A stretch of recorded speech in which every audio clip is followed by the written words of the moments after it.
Bien, señores, vamos a continuar con el programa.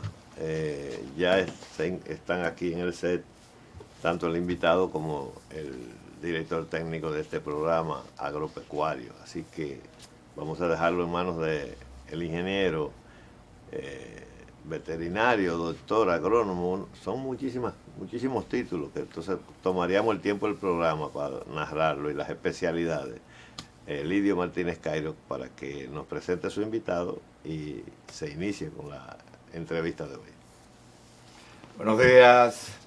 Estamos hoy de lujo con el ingeniero Fernando Campos, un especialista en medio ambiente y en irrigación. A pesar de que el tema que tenemos es sobre todo riego, sistema de riego para cultivos, sistema de riego para pastos, pero Fernando, arranquemos un poco con lo que está en la palestra pública, las quemas de agricultura migratoria, las quemas, la escasez de agua. ¿Por qué ha habido tanto fuego? Además porque la sequía fue muy larga. ¿A qué se debe? ¿A qué tú crees que se debe eso? Le pregunto a Fernando porque él fue asesor de medio ambiente. Es una persona que conoce mucho medio ambiente y conoce este tema muy bien. Muy buenos días a todos nuestros amigos televidentes y gracias por la invitación que me han hecho hoy. Realmente la situación de los fuegos forestales no es nueva en el país. Sin embargo, necesitamos, la gente tiene que saber que para que haya agua tiene que haber conservación de las cuencas hidrográficas. Pero uno de los principales problemas que tenemos es la falta de concientización pública. Se requiere de mucha educación ambiental en la República Dominicana para que la gente aprenda, esté consciente de que el manejo sostenible de nuestros recursos, la defensa de nuestro medio ambiente es determinante, ya que el agua que consumimos procedente de los principales ríos y arroyos de la República Dominicana, pues se ve afectada en la medida que nosotros no podemos, o la población no está consciente de cuál es el rol de nuestras cuencas hidrográficas, específicamente en la parte alta, la parte de conservación de nuestros bosques. Y eso es determinante para que nuestras cuencas puedan retener, puedan absorber suficiente agua para que nuestros ríos pues se mantengan circulando con suficiente agua y un caudal base que sea lo más alto posible. O sea que para mí el Ministerio de Medio Ambiente debe tener una campaña muy fuerte, permanente, en cuanto a la educación ambiental de la República Dominicana. Concienciación y macana, porque con educación solamente no es suficiente por lo que se ve. Bien, en relación a eso, mucha gente dice, bueno, necesitamos un militar que dirija el ministerio, que se encargue de la parte de... Como la época de Candelier. La época de Candelier. Sin embargo, todos el compendio jurídico que tiene ya aprobado la República Dominicana, que es la ley 6400, que es la ley sombrilla, que creó el ministerio en el año 2000. Después tenemos la ley sectorial y luego el reglamento forestal. Puede faltar un poco la reglamentación de la ley 6400, pero con esos instrumentos legales, el ministerio puede, con su correcta aplicación, no es necesario, vamos a decir, la mano fuerte tiene que ser la mano de la ley, la mano de la aplicación del reglamento, de los reglamentos, y de esa manera, complementando con la educación ambiental, complementando con la aplicación de las leyes y los reglamentos existentes, y lógicamente, un sector ambiental bien fortalecido, pues yo pienso que podemos tener una mayor efectividad en la conservación de nuestros recursos naturales de la República Dominicana. Hay suficientes guardaparques en el país para prevenir los fuegos y la invasión de terreno en áreas protegidas. Bueno, como todos sabemos, las áreas protegidas del país han venido siendo afectadas de diferentes formas, por invasiones, están muchas de ellas en conflicto de uso, pero no hay duda que el Ministerio de Medio Ambiente, y por eso hice referencia, debe ser fortalecido en sus diferentes áreas, no solamente en el área que tiene que ver con áreas protegidas, sino que en las áreas protegidas pues ha habido un pasivo de atención en ese sector que históricamente no ha permitido un verdadero control del ministerio en esas áreas. Como ustedes saben, alrededor de 12.000 kilómetros cuadrados son áreas protegidas en la República Dominicana y es un territorio, esas áreas no están cercadas, son áreas libres, y muchas de esas áreas pues no tienen titulación, no tienen realmente, el Estado Dominicano no ha podido definir políticas, una política clara sobre ese tema. Sin embargo, la ley sectorial de área protegida da un mandato al ministerio donde todas las áreas protegidas deben tener un plan de manejo de esas áreas. Muy pocas de ellas lo tienen, pero es la mejor forma de tú proteger las áreas protegidas es haciendo su plan de manejo en consulta con las comunidades y, lógicamente, aplicando la ley y los reglamentos que tienen que ver con ese sector. Y eso va a arrojar cuál debe ser el rol de la población, cuál debe ser la demanda de recursos que necesita cada área para ser correctamente protegida, pero también yo pienso que se debería analizar la posibilidad de revisar algunas áreas protegidas que más bien no son tan representativas de ese tipo de áreas y que pueden ser disminuidas. Pienso que hay demasiadas áreas en el país que han sido declaradas protegidas. ¿Usted se refiere a que el exceso a veces de la preservación da una población de árboles que a veces pueden suceder incendios voluntarios, ¿cómo se llama? Involuntarios, por roce o por algo ¿hay algo de eso en lo que usted expresa o usted se refiere a que aquí que estamos viendo estas imágenes, perdón?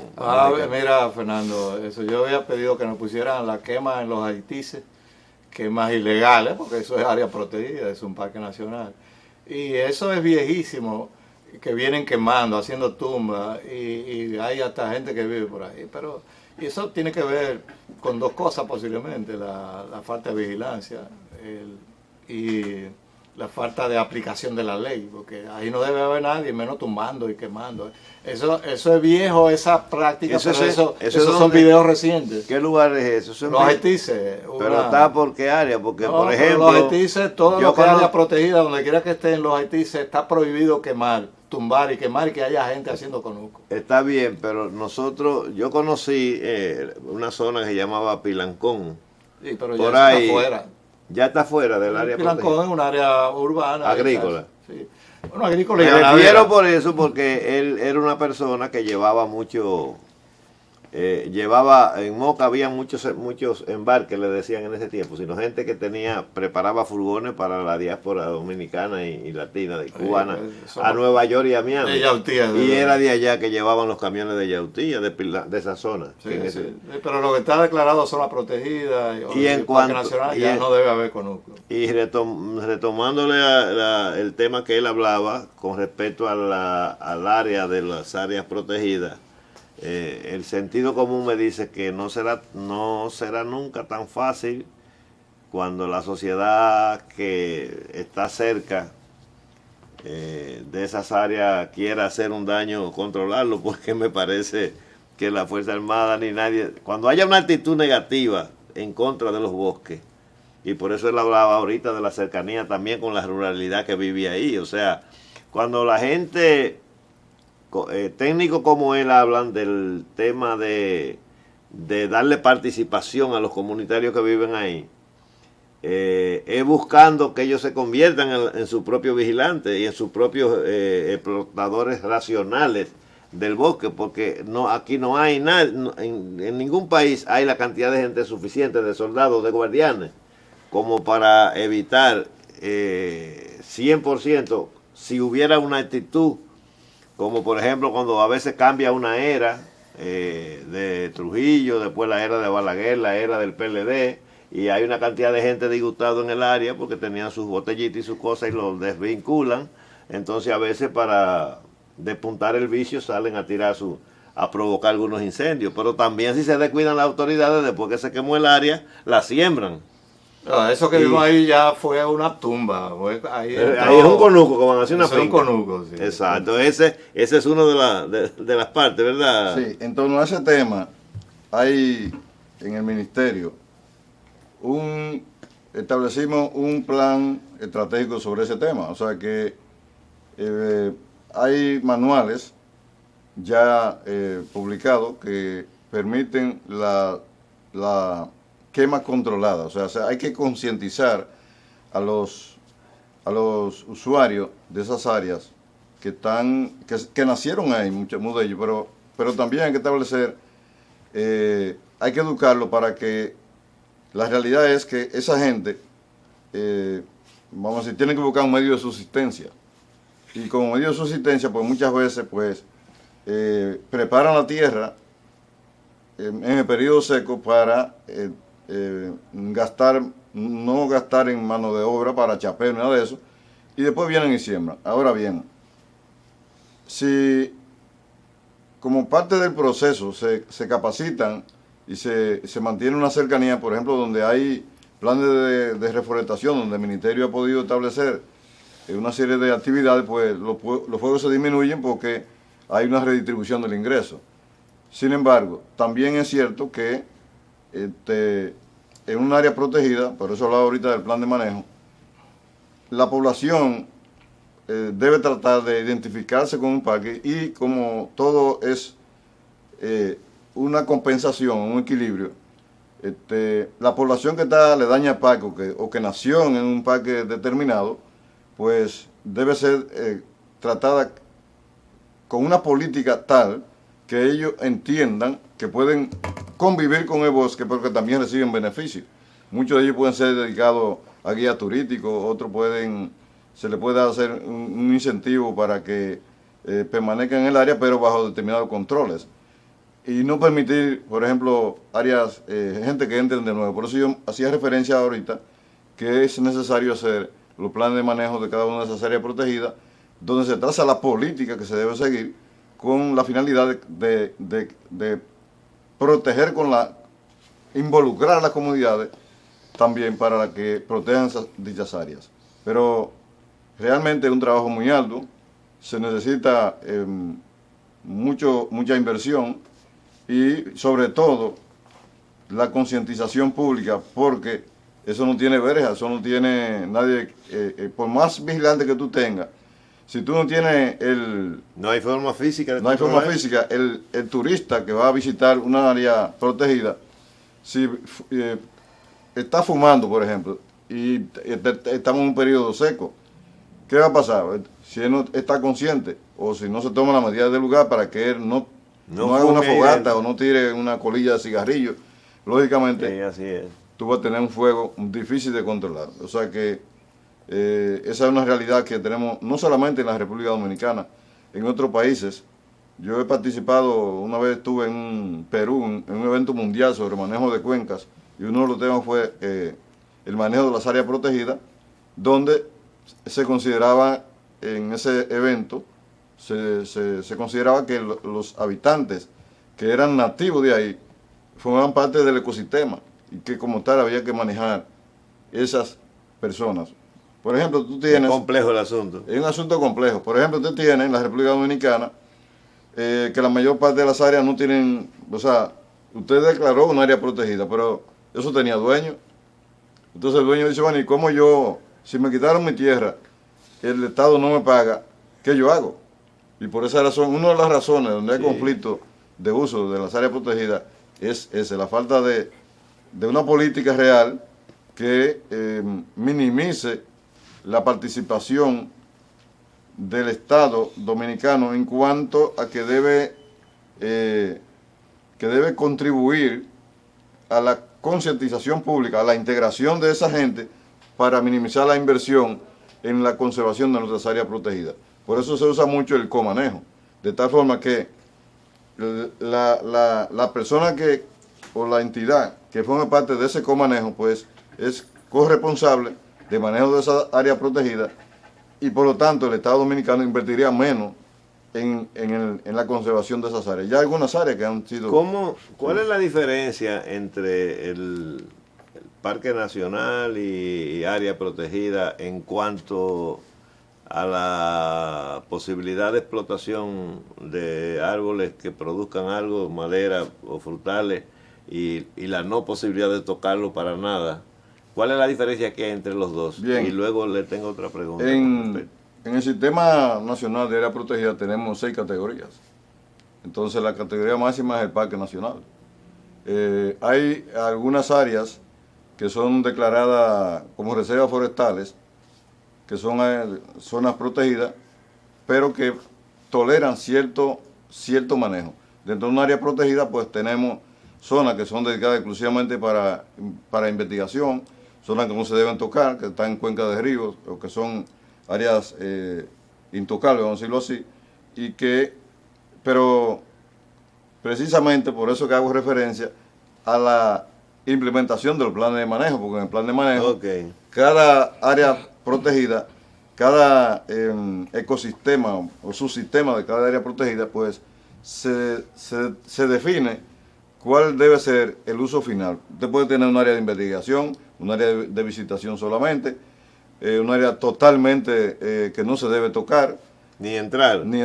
Bueno, Entrar se puede a todas. se puede entrar a todas, Con permiso. porque el ecoturismo es eso, pero no se pueden hacer actividades que choquen con la alteración de un determinado ecosistema que no sea permitido mediante un plan de manejo.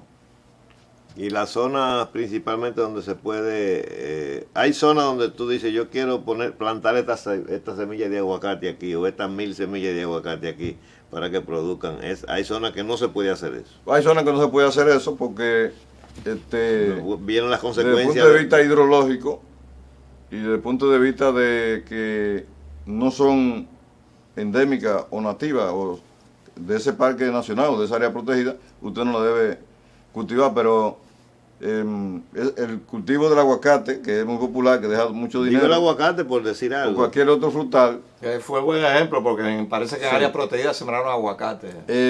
eso es parte del conflicto de uso que hay en la República Dominicana. Sí, porque entonces la gente entra, hay que entrar a cosecharlo, Sí, hay que entrar, y cuando viene a ver te montan una industria de La guacamole. gente asume que como tienen su terreno, muchos de ellos que no se lo han titulado, pues que nada, esa mata la sembran ellos. esa mata la sembraron ellos y que no se le puede Y sacar. que no se lo han pagado. Sin embargo, cuando usted cultiva aguacate o cualquier otro frutal dentro de una área protegida, usted tiene varios inconvenientes. Uno es que usted tiene que aplicar fungicidas, insecticidas que contaminan las aguas. Eso entra en conflicto con muchísimas cosas. Otra es el fomento de los insectos. Y por lo tanto, mientras Hay un manual para eso, lo que se puede y lo que no se puede. Claro, sembrar. mientras el pino es una planta que absorbe relativamente menos agua y por eso se utiliza mucho para la parte forestal, en la parte alta, el aguacate pues absorbe más agua que el pino y por lo tanto Ya está usted haciendo, va a tener- ya está haciendo un daño. está por haciendo un estar ahí. daño porque usted va a tener menos agua disponible para la población. O sea, y entra en conflicto con lo que sería esa área protegida. Por esa razón, insisto en la preparación para cada área protegida de su plan de manejo y, ¿por qué no? También se hizo el inventario forestal, del cual yo formé parte de la publicación final de revisión del inventario forestal que existe y también del reglamento forestal. Entonces, ahí están todas las reglas del juego. las reglas de juego establecidas que le permiten, inclusive, se hizo una zonificación de hasta dónde se puede considerar como un área totalmente protegida, aunque no sea un área protegida, porque donde sea afectada es los nacimientos de los ríos, porque son zonas productoras de agua tradicionales. Por lo tanto, debemos tratar de aplicar ese reglamento para que las cuencas, nuestras cuencas hidrográficas, pues, desempeñen el rol que deben ser de suplir agua a la población y alimentos de manera sostenible.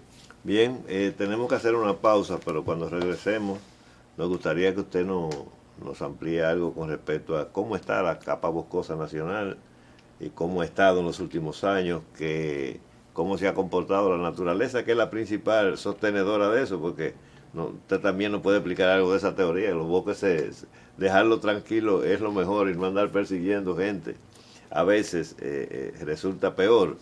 Entonces, que nos hable de esos temas para que la ciudadanía, y nos excúsenos que le hacemos preguntas a veces que no lucen tan bien desde el punto de vista técnico, pero que la mayoría de la gente que nos ve no necesariamente entiende esos temas. Entonces la gente está ávido de saber, cuando oye esos conflictos en la noticia, porque aquí se busca más a veces la cosa por el interés de la noticia que otra, y es lógico, es natural, un país que está bien informado, más ahora, entonces la gente no entiende, no oye nosotros hablando de capa de área protegida y de cosas, ¿con qué se come lo que dicen esta gente? Pero nosotros ya le hemos aplatanado bastante y se lo seguiremos aplatanando, ¿verdad, Cairo? Así que vamos a la pausa y cuando retornemos continuamos con estos temas.